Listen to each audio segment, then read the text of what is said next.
البوكس ده عملاق، خده وسافر دهب، ما تشغلش بالك، قدم محتوى انك تحت المحيط الاطلنطي. كل الناس اللي طلبت مننا مايك الاسد وخلص من 45 يوم بفضل الله جبناه لك تاني. هو مش الضرب، الحاجه بتخلص في السوق يجيبوها تاني يجيبوها مضروبه، معرفش ليه. جبت لك مايك الاسد يا باشا، الاثنين مايك الوايرلس اللي بيلزق معاك، ينفع تركبه كده اهو شغال معاك، وينفع في نفس الوقت تلزق معاك يا باشا.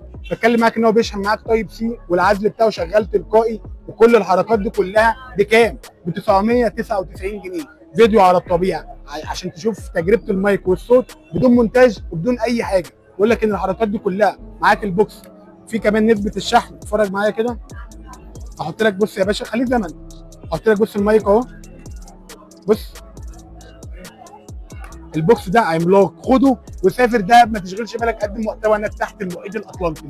لو البوكس تقيل على جيبك وكبير بقول لك ما تاخدش البوكس. طب لو المايك فاصل يا عم مصر اعمل ايه؟ اقول لك اجيب يا باشا اي وصله طرب سي، الوصله الطرب سي كده كده كلنا عارفينها اهي، وادي المايك اهو، احط الشاحن بتاعي الجميل، بدل بقى ما انا احط لك البوكس ده كله هنا. طب ليه يا جدعان الشغل ده؟ انا مش عايزه خالص. ولو فصل اشحنه على طول طرف سي، وبالزراره دي تشغله وتفعله. بقول لك ان الحلويات دي كلها ب 999 جنيه. احنا فين يا عمر؟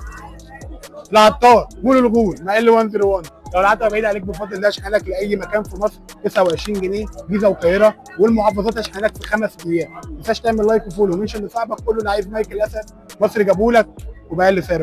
ده وضع العزل